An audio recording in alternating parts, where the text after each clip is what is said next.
ৰজা পৰীক্ষিতক যেতিয়া শুকগুৰুৱে ভাগৱত শুনাই আছিলে তাৰ আধা বাটতে তেওঁক সংবৰ্ধনা জনাইছে।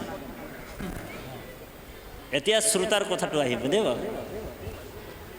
মানে ৰজা পৰীক্ষিতে ভাগৱত শুনি থাকোঁতে শুকগুৰুৱে মানে তাক সংবৰ্ধনা জনাইছে, ধন্যবাদ দিছে। কি বুলি জনাইছে? এ ৰাম শুক নিগদতি সাধু সাধু পৰীক্ষিত কৃষ্ণ কথা শ্ৰৱণত একান্ত ভৈলা চিত। শুক নিগদতি সাধু সাধু পৰীক্ষিত কৃষ্ণ কথা শ্ৰৱণতে একান্ত ভৈলা চিত।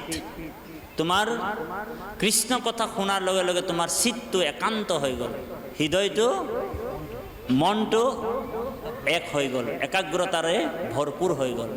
তাৰপিছত কৈছে এ ৰাম যেন কামাতুৰ নেৰৈ কামিনী আলাপ কৃষ্ণ বাঢ়িল কৃষ্ণত প্ৰেম ভৈলা নিষ্পাপ। যেন কামাতুৰ নেৰৈ কামিনী আলাপ। ধৰি লওক এই যে যিসকল নাৰীৰ চৰ্চা কৰি থাকে, কামাতুৰসকল দুইজন যদি লগ হৈ যায়, কামাতুৰ দুইজনে, এইজনেও নাৰীৰ চৰ্চা কৰি ভাল পায়, ইজনেও নাৰীৰ চৰ্চা কৰি ভাল পায়, দুজন একলগ হৈ গ'ল, কি পাতিব বাৰু? দিনে ৰাতিয়ে তেওঁৰ মানে আইগৰাকী বৰ সুন্দৰ দে, তেওঁৰ আইগৰাকী আমুক ধুনীয়া তামুক ধুনীয়া, অকল নাৰীৰ চৰ্চা কৰোঁতে কৰোঁতে তেওঁলোকৰ দিন ৰাতি পাৰ হৈ যায়। কিন্তু দুইজন ভকত যদি লগ হৈ যায়, কি পাতিব বাৰু? কৃষ্ণ কথা। সেইকাৰণে হেৰিক কৈছে শুকগুৰুক, যেন কামাতুৰ নেৰৈ কামিনী আলাপ বাঢ়িল কৃষ্ণত প্ৰেম ভৈলা নিষ্পাপ। তুমি ভাগৱতৰ কথা শুনি তুমি নিষ্পাপ হৈ গ'লা, তুমি জীৱনতে মুক্ত হৈ গ'লা। তুমি ভাগৱতৰ কথা শুনি জীৱনতে মুক্ত হৈ গ'লা, জীয়াই থাকোঁতে মুক্তি হৈ গ'লা। সেইকাৰণে মৰাৰ পিছত আৰু মুক্তিৰ কথাটো বাদ দিয়া। তুমি যদি জীয়াই থাকিবলৈ মুক্তি লাগে তেনেহ'লে কৃষ্ণ বাপকক হয় কৃষ্ণ কৃষ্ণ কৃষ্ণ হৰি হৰাম। সুস্বাস্থ্য আৰু দীৰ্ঘায়ু কামনা কৰা হৈছে। আৰু অহাবাৰ আমাৰ পৰম শ্ৰদ্ধাৰ বাপক আকৌ আমি দেখা পাম বুলি আশা ৰাখিছোঁ। কৃষ্ণ। গতিকে এতিয়া আমি 5 মিনিট সময় আকৌ পাঠৰ মাজত সোমাই যাম, তাৰপিছত আকৌ আমি পাঠ ভিত্তিত অকণমান আলোচনা কৰিম। জয় গুৰু শংকৰ কৃষ্ণ। গৰম পানী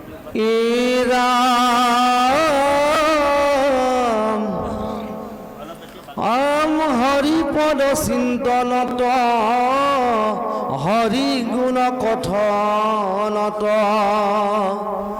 হৰিৰ চৰিত শ্ৰৱণত অযতে কৈ আনন্দ আছে ভজিলে জানিবা পাছে কিবা তাৰ কহিব মহত কিন্তু আগে প্ৰথমত মহাশাস্ত্ৰ ভাগৱত অশুনিও ক মহাযত্ন কৰি বিষয়ৰ দুখ যত সকলে কৰিবে হত ও হৰি ভক তৰ সংগ ধৰি জীৱা কিছু আছে ধন তেজা তাৰ মোহ মন কি কিছু বেয় কৰা হৰি অৰ্থে তেবে সে ভকতি বাঢ়ে মাধৱত প্ৰেম চৰে ও তেবে ধন নযায় তাৰ ব্যৰ্থ ৰাম ভক্ষ ভোজ্য বস্তু যত গৃহে ভুৱে উপগত ও তাতো মোহ তেজিও আতি মাধৱত নিবেদিয়া দুখী দৰিদ্ৰক দিয়া বৈষ্ণৱত কৰিও মিনতি। কৃষ্ণ বাপাই সমস্ত সময়ৰ প্ৰতি লক্ষ্য ৰাখি প্ৰায় 2:30-3টা বজালৈকে ভাগৱতৰ ব্যাখ্যানুষ্ঠানটো কৰি আমিও অকণমান 5-6 দিন হৈ গ'ল আমি ঘৰৰ পৰা ওলোৱা। গতিকে কেতিয়াবা মোৰ ল'ৰা ছোৱালীকেইটা আছিল এই কথাটোও মই পাহৰি থাকোঁ মানে হৰি ৰাম। আইগৰাকী গৈ কিনি ঘৰৰ মূৰ্তিটোক গৈ কিনি সুধিলেহে আইগৰাকীয়ে যেতিয়া মনত পেলাই দিয়ে তেতিয়াহে মোৰ মনত পৰে যে তোৰ বোলে আমাদেৰ বাগানিয়া ভাষায় বোলে তোৰ বোলে 3টা ছেনা আছে না বোলে, তেতিয়াহে মনত পৰে। গতিকে কৃপালু বাপাই সমস্ত গাড়ীৰ পিছফালে লিখা থাকে আকৌ আহিম, কেতিয়াবা আকৌ আহিম বাৰু। 3টালৈকে আমি কিন্তু ভাগৱতৰ কথা কম।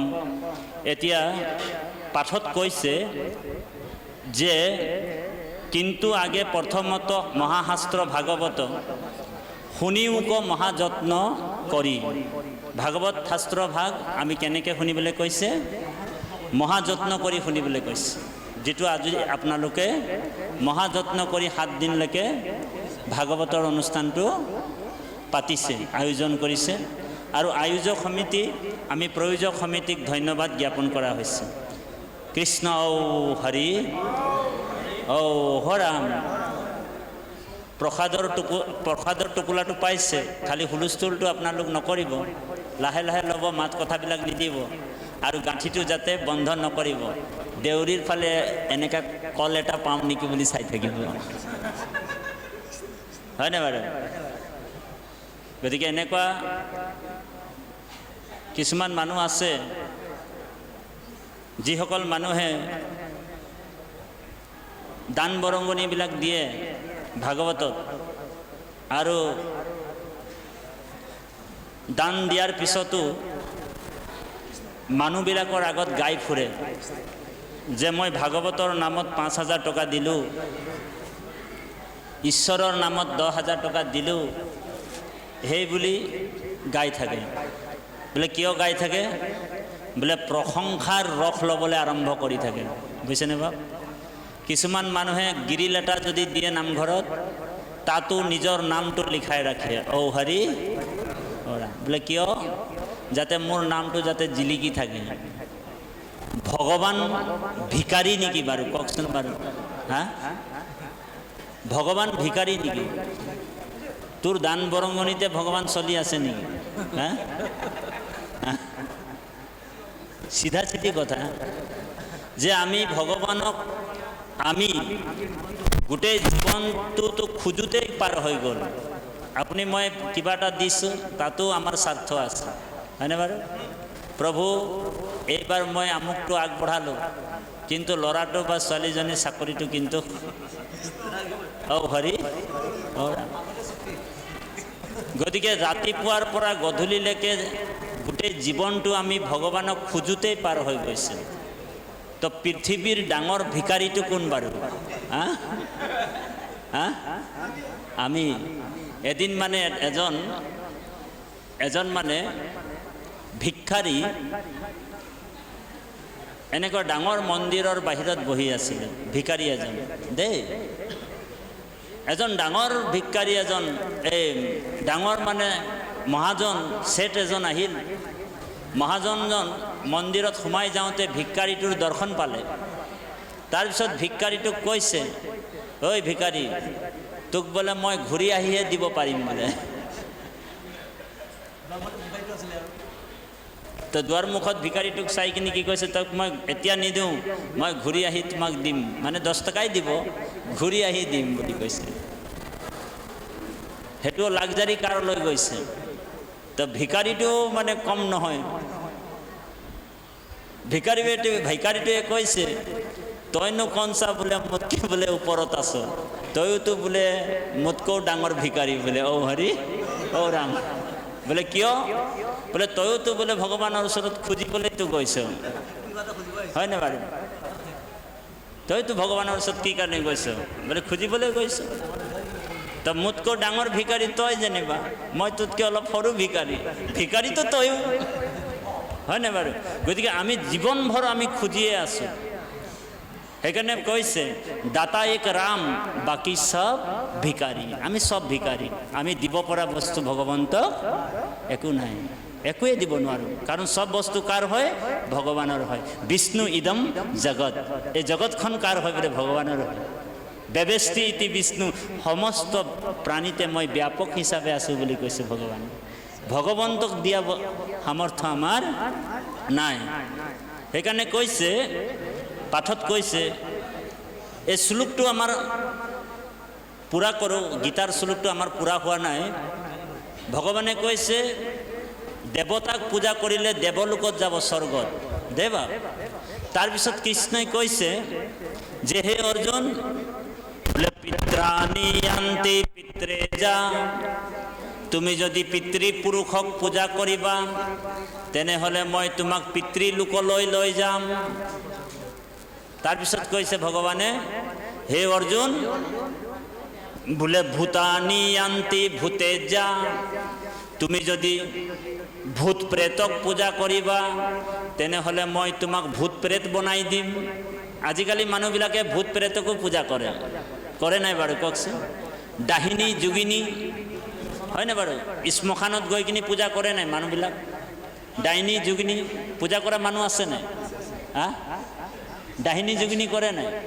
তো ভগৱান কৃষ্ণই কৈছে, হে অৰ্জুন, বোলে ভূতানি য়ান্তি ভূতে যা, তুমি যদি ভূত প্ৰেতক পূজা কৰিবা তেনেহ'লে মই তোমাক ভূত প্ৰেত বনাই দিম। আৰু যেতিয়া তুমি ভূত প্ৰেত হৈ যাবা তেতিয়া মই তোমাক কৈলাশত লৈ যাম। তাত তোমালোকৰ লিডাৰটো কোন হ'ব? দেৱাদিদেৱ মহাদেৱ। আৰু তাত তুমি বোলে মহাদেৱৰ আগত বোলে ভূত প্ৰেত হৈ ডান্স মাৰি থাকিবা, বুজিছেনে? যিমান ডাহিনী যোগিনী সব ভূত প্ৰেত কাৰ হয় বোলে? অনুচৰ, শিৱৰ অনুচৰ। সেইকাৰণে ভগৱানে কৈছে, হে অৰ্জুন, মদজাজিনু আপি মামো, তুমি যদি মোকে সেৱা কৰা, মোকে পূজা কৰা তেনেহ'লে মই তোমাক মোৰ পৰম ধামলৈ লৈ যাম, হয়নে বাৰু? সেইকাৰণে ভকতে কেতিয়াও ডাহিনী যোগিনী, তন্ত্ৰ মন্ত্ৰ, ভূত প্ৰেত, তাবিজ টুনকা এইবিলাকত বিশ্বাস নকৰে। আপোনালোকে কেনেবাকৈ এতিয়া তাবিজ চাবিজ পিন্ধি আছে নেকি বাৰু? হা? আঙুলিত আঙঠি চাঙঠি আছে নেকি? হা? হা? তেনেহ'লে ৰাম নাম কৃষ্ণ নাম নুশুনিলেও হ'ব। আমাৰ মানুহবিলাকে বহুতে অন্ধবিশ্বাসত এতিয়াও সোমাই আছে। বৰ গুৰুত্বপূৰ্ণ কথা দেই। আজিকালি মানুহবিলাকৰ ইয়াত এটা তাবিজ, নাম ধৰ্মত থাকিলেও তাবিজ। আমি অন্ধবিশ্বাসত এতিয়া থাকিব নালাগে। আমি ৰামকৃষ্ণ নাম অভেদ কবচ হিচাপে পিন্ধিব লাগিব। আপোনাক ৰামকৃষ্ণ যেতিয়া অভেদ কবচ হিচাপে পিন্ধিল, বেলেগকৈ আৰু আপোনাক তাবিজ লোৱাৰ প্ৰয়োজন নাই। যেনেকৈ ভক্ত প্ৰহ্লাদে ৰামকৃষ্ণটো অভেদ কবচ হিচাপে লৈছিলে, বুজিছেনে বাপ দেই? তেওঁ খাওঁতে ৰাম, বহোঁতে ৰাম, পিন্ধোতে ৰাম। আৰু ভক্ত প্ৰহ্লাদক হিৰণ্যকশিপুৰ নানান দুৰ্গতি দিলা, বহুত দুৰ্গতি দিলে। 100টা হাতীৰে গছকালে 7 বছৰৰ শিশুক। পৰ্বতৰ পৰা পেলাই দিলে, পাহাৰৰ পৰা। সৰ্প ধ্বংসন কৰালে, হয়নে? সৰ্প ধ্বংসন কৰালে, গৰম তেলত সিজালে, তথাপিও তেওঁৰ লোম এটাও লৰাব নোৱাৰিলে। কি কাৰণে? হৰিৰ নামৰ প্ৰভাৱে তাৰ লোম নলৰিলা বুলি কৈছে। তেনেকুৱা সুদৃঢ় বিশ্বাস আমাৰ হ'ব লাগিব ভগৱানৰ প্ৰতি। কিন্তু আমি বিশ্বাস তিনি প্ৰকাৰ, অকল বিশ্বাস, দৃঢ় বিশ্বাস আৰু সুদৃঢ় বিশ্বাস। কিন্তু আমি 4 নম্বৰ বিশ্বাসটোত এতিয়া আছে বোলে অন্ধ বিশ্বাস, হয়নে বাৰু? অন্ধবিশ্বাসত আছে। এই অন্ধবিশ্বাসৰ পৰা আমি আঁতৰিব লাগিব। কেইদিনমানৰ আগত আপোনালোক জানে গহপুৰত 2টা বগা ঘোঁৰা ওলাইছিলে। গহপুৰত বগা ঘোঁৰা 2টামান ওলাইছিলে। আইসকলে চব মিলি সেই গহপুৰৰ বগা ঘোঁৰা 2টাক সেন্দুৰ লগাই ৰঙা কৰি দিলে। চেলেং গামোচা পিন্ধাই কি কৈছিলে? বোলে ডাঙৰীয়া আহিছে, আঁতৰি দিয়ক, আঁতৰি দিয়ক, আঁতৰি দিয়ক, ডাঙৰীয়া আহিছে। তেতিয়া আমাৰ মুছলমান ভাই এজনৰ আছিলে ঘোঁৰা 2টা, গৈ কিনি কৈছে বোলে এইটোতো মোৰ ঘোঁৰা আছিলে, বোলে তহঁতি বোলে কি কৰিলি? বোলে এইটো ডাঙৰীয়া চাঙৰীয়া একো নহয়, হয়নে বাৰু? মমিন ককাইৰ ঘোঁৰা আছিল, আপোনালোক পাইছে ফেচবুকত। তো ইমানেই অন্ধবিশ্বাস। বোলে কিহৰ কাৰণে হৈছে?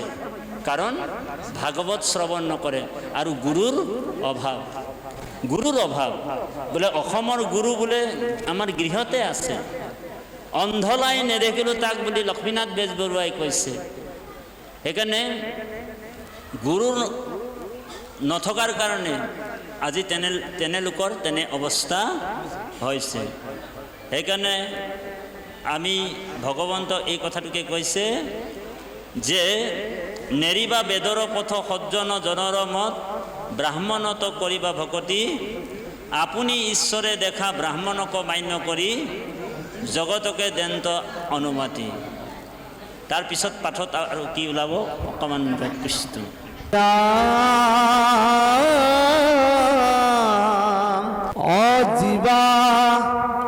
জীৱা কিছু আছে ধন তেজা তাৰ মোহমন, কিছু বেয় কৰা হৰি অৰ্থে, তেবে সেৱ কতি বাঢ়ে মাধৱত প্ৰেমচৰে, ও তেবে ধন নযায় তাৰ ব্যৰ্থ, ভক্ষ ভোজ্য বস্তু যত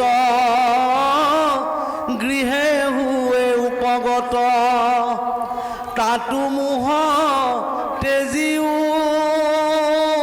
কয়াতি, মাধৱত নিবেদিয়া দুখী দৰিদ্ৰক দিয়া, বৈষ্ণৱত কৰিও মিনতি। ৰাম নেৰিবা বেদৰ পথ সজ্জন জনৰ মত, ব্ৰাহ্মণত কৰিবা ভকতি, আপুনি ঈশ্বৰ দেখা ব্ৰাহ্মণক মান্য কৰি, ও জগতকে দেন্তয়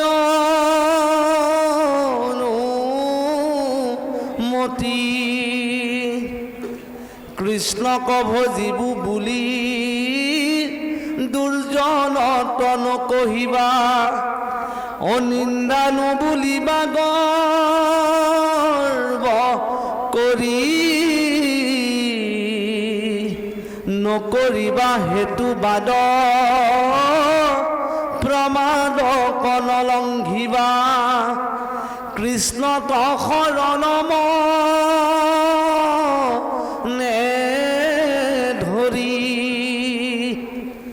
তেবে খেতৰিবা ঘূৰ দুখন কৰিবা মূৰ, অজি কিছু বুলিলো শিক্ষা বাণী শুনা সবে নৰ নাৰী ডাকি বোলা হৰি হৰি ও যাব দেখে থাকে প্ৰাণ খনি কৃষ্ণ কৃষ্ণ ৰজা পৰীক্ষিত মৰিব 7 দিনৰ পিছত আৰু আমিও মৰিম 7 দিনৰ ভিতৰত। সেইকাৰণে ৰজা পৰীক্ষিতে এটা উত্তম প্ৰশ্ন কৰিছিলে ভাগৱতত। ৰজা পৰীক্ষিতে শুকগুৰুক কৈছে যে আতা পৃচ্ছামি সংসিদ্ধিনম যোগিনম পৰমম গুৰু পুৰুষয়ো য়ৎকাৰ্যো মিৰিয়মানস্য সৰ্বদা। আমি মিৰিয়মান লোক, আমি কি কৰিব লাগিব? আমি মৃত্যুমুখী মানুহ। এদিন দুদিনকে সূৰ্যৰ লগত আয়ু যেন হৰয়, আমি মৰিবলৈ গৈ আছোঁ। আমাৰ বাপে কৈ গ'ল এতিয়াই যে আমাৰ ইয়াৰ পৰা চুলিবিলাক পকিবলৈ আৰম্ভ হৈ গ'ল। বোলে ইয়াত এইটো আমাক প্ৰথম সংকেত দিছে, মানে এটা ইণ্ডিকেশ্যন যে এতিয়া তই বুঢ়া হৈছ, এতিয়া শৰীৰ ভকতৰ সংগ নামঘৰলৈ যা। তথাপিও মানুহটা কি কৰে জানিনে?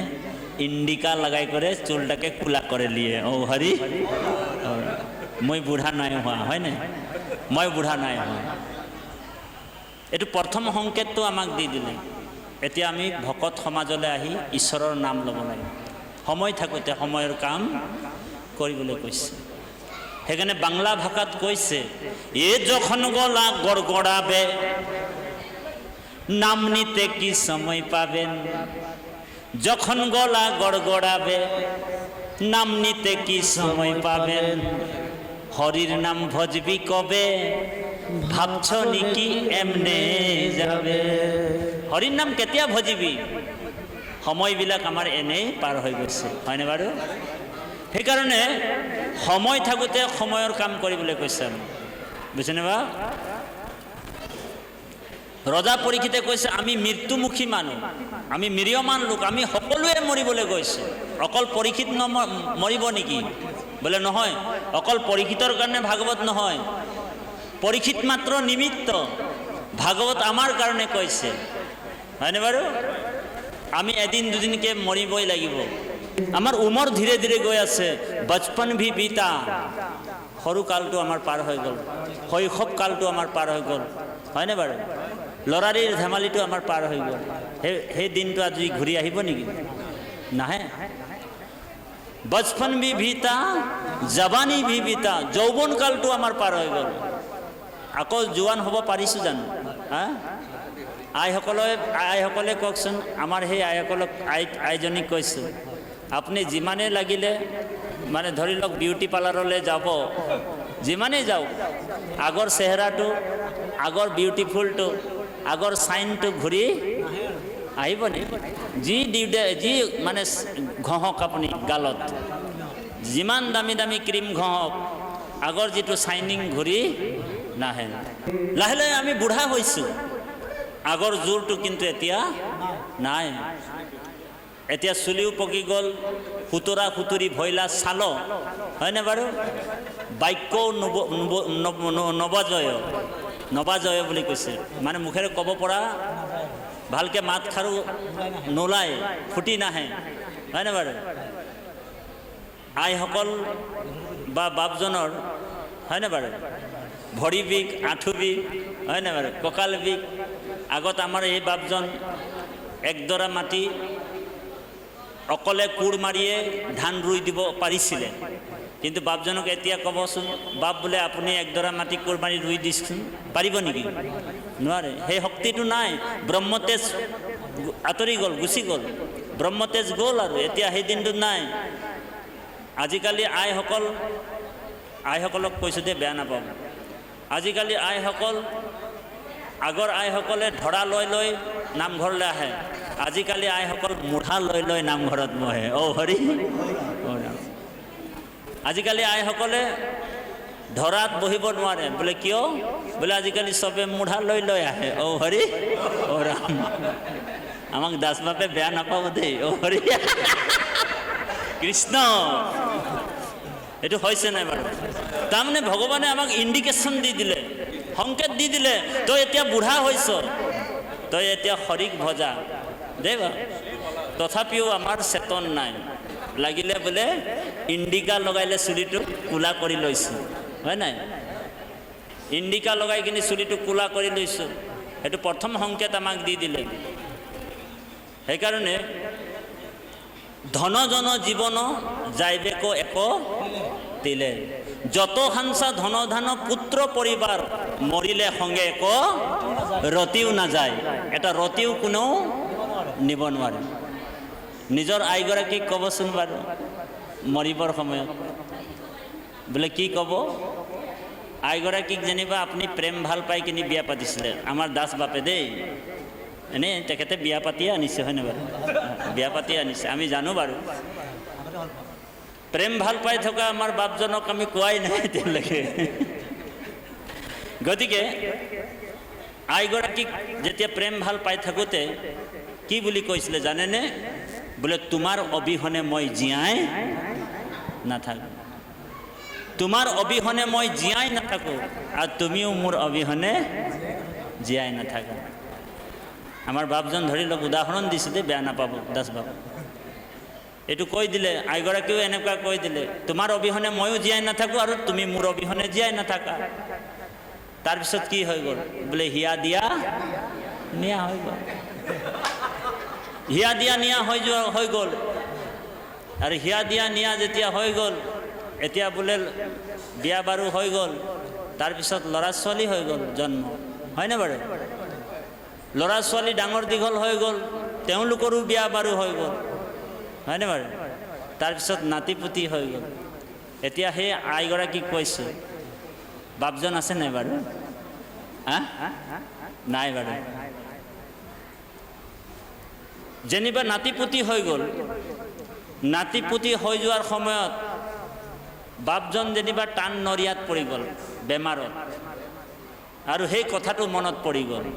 আইগৰাকীক যে প্ৰমিছ কৰিছিলে, তোমাৰ অবিহনে জীয়াই নাথাকোঁ, হয়নে বাৰু? আইগৰাকীক মৰিবৰ সময়ত মাতিছে বিচনাৰ পৰাই, হৰি, বোলে শুনিছানে? হৰি শুনিছানে? তেতিয়া আইগৰাকী ক'লে, কি হ'ল? যে তুমি যে কৈছিলা তোমাৰ অবিহনে মই জীয়াই নাথাকোঁ, মই এতিয়া মৰিবলৈ গৈছোঁ, প্লিজ আহাচোন মোৰ লগত অকণমান। অ হৰি, অ ৰাম, মৰিব লাগিব। এনেই বোলে প্ৰমিছ কৰিলে নহ'ব, বাধা এনেই কৰিলে নহ'ব, বাধা নিভানা পৰেগা, হয় না? এতিয়া মই মৰিবলৈ লৈছোঁ, প্লিজ আহাচোন বোলে মোৰ লগত, তুমি অকণমান মৰিব লাগিব, হয় নাই? তেতিয়া আইগৰাকী কি ক'ব জানেনে? হা? আইগৰাকী কি ক'ব? আমাৰ বাগানৰ ভাষাত ক'ব, এটা গালি আছে, বোলে বেধুৱা, তুই মৰছি যদি মৰ, মুই তোর লগে মরবার নাই খে। বোলে বোলে বেধুয়া, তুই মরছি যদি মর, মুই তোর লগে মরবার নাই খে। বোলে কেলে? মুই যদি তোর লগে মরি যাম, তেনেহলে মোর নাতি পুতিবিলাকক কোনে খেলাব? ও হৰি, ও ৰাম। ইয়াৰ পৰা এইটোৱে ৰিজাল্ট পাই গ'ল আপোনালোক, যে যত খানচা ধন ধান পুত্ৰ পৰিবাৰ, মৰিলে সংগে এক ৰতিও নাযায়, কোনো একটা ৰতিও নিব নোৱাৰে। কিছুমানে কৈছে মোৰ 4টা ল'ৰা আছে, হয়নে বাৰু? বোলে 4টা ল'ৰাক ইমান কষ্ট কৰি ডাঙৰ দীঘল কৰিলোঁ, পঢ়া লিখা কৰালোঁ, হয় নাই? এটা ল'ৰাক ক'বচোন অন্তিম সময়ত, ঐ তহঁতক 4টাক বোলে ইমান কষ্ট কৰি ডাঙৰ দীঘল কৰালোঁ, ইমান ধুনীয়া ধুনীয়া চাকৰি দিয়ালোঁ, মই এতিয়া মৰিম, বোলে ডাঙৰটো তয়ে আছোন মোৰ লগত অকণমান, অ হৰি, অ ৰাম, মৰিব নেকি? কোনো কাৰো লগত নাযায়। সেইকাৰণে ৰজা পৰীক্ষিতৰ জীৱনত বৈৰাগ আহি গ'ল ভাগৱত পঢ়ি, বুজিছেনে বাপ? সেইকাৰণে নিজৰ আইগৰাকীও নিজৰ নহয়। সেইকাৰণে প্ৰেম কেৱল কৃষ্ণত কৰিব কৈছে। অৰ্জুনক কৃষ্ণই 66 নম্বৰ শ্লোকত গীতাত কৈছে, হে অৰ্জুন, বোলে সৰ্ব ধৰ্মানো পৰিত্যজ্য মামেকম শরণম ব্রজ অহম তম সর্বপাপৈভো মুক্ষায়াস্মি মম শুচো সর্বধর্মানু পরিত্যজ্য মামেকম শরণম ব্রজ। মামেকম মানে প্রেম কেবল মুখ করিবা, মোর বাহিরে তোমার অ্যাটাচমেন্ট যদি আইগৰাকীৰ প্ৰতি বেছি আছে, আইগৰাকীৰ প্ৰতি যদি মোহিত হৈ আছা, আইগৰাকীৰ প্ৰতি যদি তোমাৰ মমত আছে, মমতা, তেনেহ'লে তুমি বন্ধনত পৰি যাবা অৰ্জুন, তাৰ দায়ীটো মই নহওঁ। বুজিছে নে বাৰু? আৰু আইসকলকো আমি কৈছোঁ, আইসকলকো আমি অনুৰোধ জনাইছোঁ, হে আইসকল আপোনালোক ধৰ্মপৰায়ণী, গতিকে আইসকল সদায় দ্ৰুপদী কুন্তীৰ নিচিনা ধৰ্ম কৰিব লাগিব। বুজিছেনে? ধৰ্ম সদায় দ্ৰুপদী আৰু কুন্তীৰ নিচিনা কৰিব লাগিব। যেনেকৈ দ্ৰুপদীয়ে ধৰ্ম ৰক্ষা কৰিছে। আপুনি মই কৈ আছোঁ যে ধৰ্ম কৰি আছোঁ, আমি ধৰ্ম কৰি আছোঁ। কি ধৰ্ম কৰি আছোঁ আমি? ধৰ্ম দ্ৰুপদীয়ে পালন কৰিছিলে। বোলে কেনেকৈ? আপোনালোক জানে অশ্বত্থামাই 5টা সন্তানক কাটি পেলাই দিলে ডিঙিটো, হয়নে? অশ্বত্থামাই 5টা সন্তানৰ ডিঙি কাটি মূৰবিলাক লৈ গুচি গ'ল। দ্ৰুপদী তথাপিও ধৰ্মৰ পৰা বিচলিত নহ'ল। যেতিয়া অশ্বত্থামাক ধৰি বান্ধি কিনি ভীম আৰু অৰ্জুন আনিলে, দ্ৰুপদীৰ ভৰিত ঢুকুচাই দিলে যে এই আততে আইটোক তোমাৰ হাতেৰে তুমি মাৰি পেলোৱা। ইয়াক মাৰিলে পাপ নহয়, কাৰণ আততে আইক মাৰিলে অপৰাধ নাই, পাপ নাই। ইয়াক মাৰি পেলোৱা, তোমাৰ 5টা সন্তান কাটি পেলাইছে, হয়নে বাৰু? দ্ৰুপদীয়ে কি কৰিলে জানেনে? অশ্বত্থামাৰ চৰণ চুই কিনি সেৱা কৰিছে। ঔ হৰি বোলে 5টা সন্তানক কাটি পেলোৱাৰ পিছত আপোনালোকৰ আই বা আমাৰ এ টু জেড কাৰোবাৰ যদি এটা সন্তানক কোনোবাই যদি কাটি পেলায়, হা, তেওঁ সেই মাৰি দিয়া মানুহটোক সেৱা কৰিব নেকি বাৰু? হা? দ্ৰুপদীয়ে কৰিছে। কিয় কৰিছে? বোলে ধৰ্মৰ কাৰণে। দ্ৰুপদী জানে যে আজি যদি মোৰ বোলে 5টা সন্তান আছিল, কিন্তু গৌতমীৰ, হয়নে বাৰু?